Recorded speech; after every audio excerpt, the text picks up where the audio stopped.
It's Macaulay Culkin versus Elijah Wood in this 90s thriller. From 1993, this is The Good Son.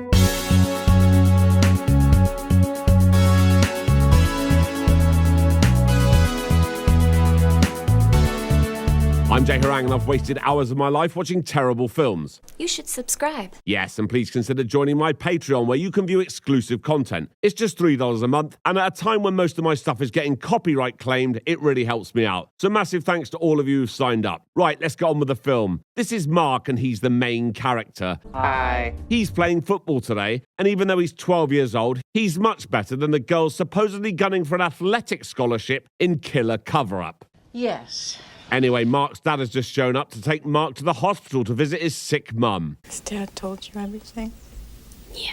So she's dead. Then, at the funeral, Mark's dad asks his brother Wallace if he can look after Mark for the next couple of weeks, because he has to go to Japan on an important business trip. What? Yes, despite the fact that his wife has just died, that's actually what happens. Now to break the news to Mark. As you can imagine, it's not too well received. So Mark gets out of the car and runs into the desert crying. But he's over it already, so it's time to head to his uncle's house in Maine.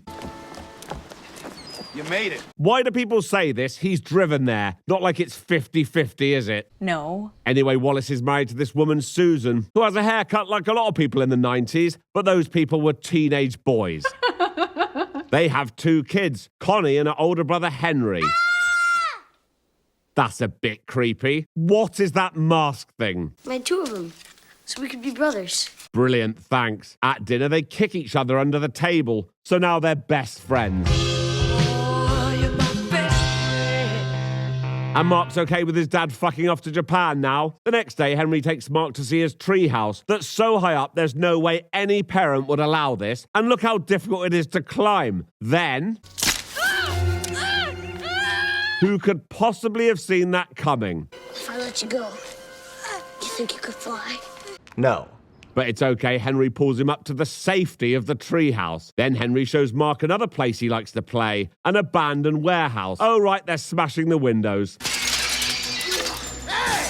So it's out of there, then over a working train bridge to a graveyard. I have no idea how Henry has made it to 12 years old. Oh, and he's smoking too, at 12. In fairness, in the 90s, this was pretty standard where I grew up. I think I was 11 when I started, and I knew some kids who were a pack a day by 9. Gross! They gave you cancer. Who cares? You're gonna die anyway. Yeah, good point. I'll have one then. Henry then starts asking Mark questions about his mum's dead body. Excuse me? He's like, when my little brother Richard died in the bathtub... Your brother drowned? He was completely blue. Mark's like, he was blue? What happened? And Henry's like, Mark, listen up. Here's the story about a little boy who drowned in the bathtub. When all day and all night Mum left us both upstairs, just me and him inside the bathroom. Sorry, that was awful. Yeah. Henry's like, what colour was your mum when she died? Shut up about my mom. I'm just trying to be scientific. Just shut up or I'll hit you. Try it. But then they make friends again, so it's all okay. The next day, there's more fun planned. After escaping and goading a dangerous dog and lying on the edge of a cliff, Henry shows Mark a bolt thrower he's been working on. Boys will be boys. Henry tells Mark he'll try to scare a cat with it. Mark's like, nice shot, Henry, and Henry's like, That night, Mark wakes up from a dream about his dead mum and thinks he sees her walking around downstairs, but it's just his Aunt Susan. So Mark cries. And when Susan comforts Mark, Henry watches on from upstairs. Henry doesn't want to share his mum with Mark, nor does he want to share his new friend Mark with his sister Connie, who he hates. The next day, it's back to the bolt thrower, and this time Henry kills a dog with it. I was only trying to scare him. It's not true. After they dump the dead dog down this well, Mark starts to think there could be something seriously wrong with Henry. You think? Later, Mark is looking at old family photos with Susan. Is that Richard? Yeah.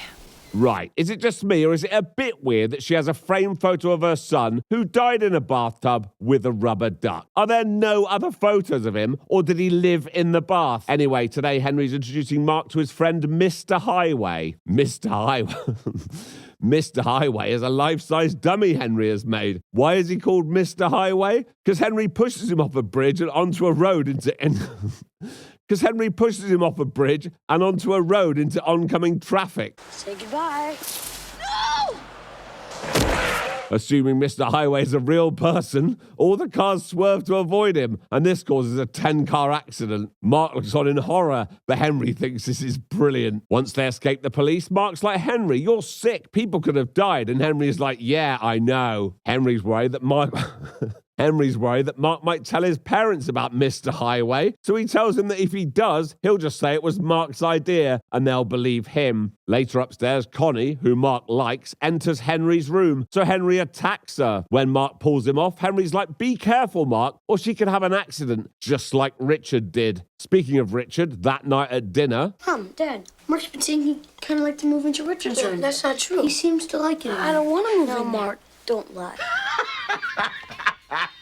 The next morning, Mark wakes up late and hears that Henry's taken Connie ice skating on the pond, so he rushes over there, just in time to see Henry sling her onto the thin ice.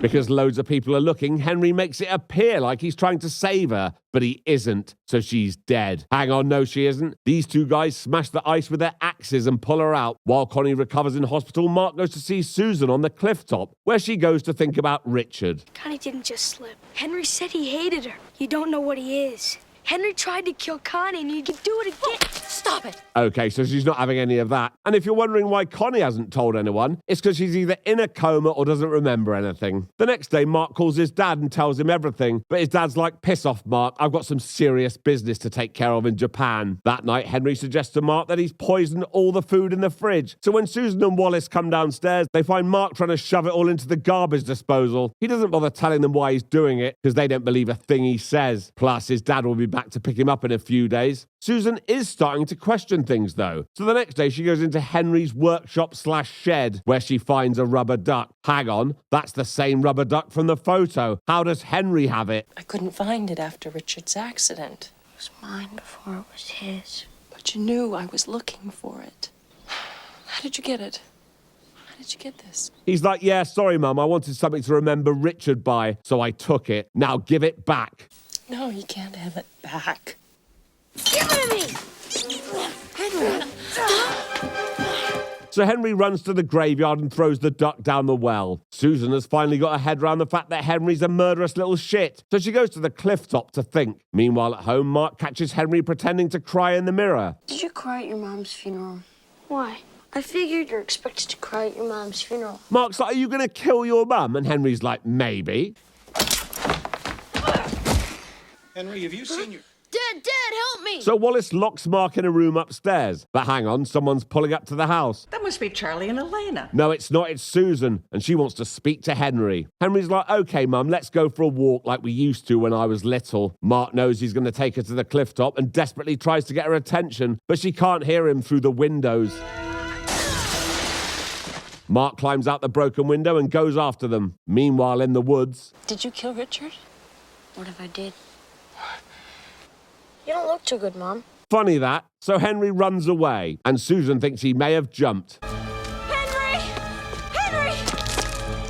Oh, it's okay, here he is. Oh, Henry! Luckily, Susan's managed to grab onto a branch. Henry, please! Then there's this fight.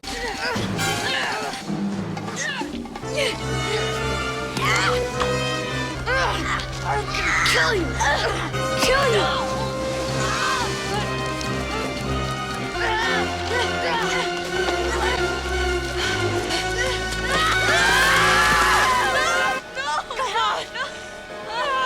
Hang on to me! Get up, pull up! Mom, I need your other hand! Help me! Mom, I love you!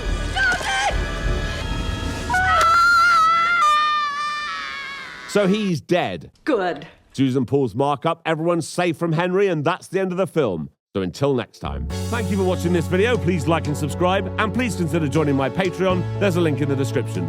Thank you.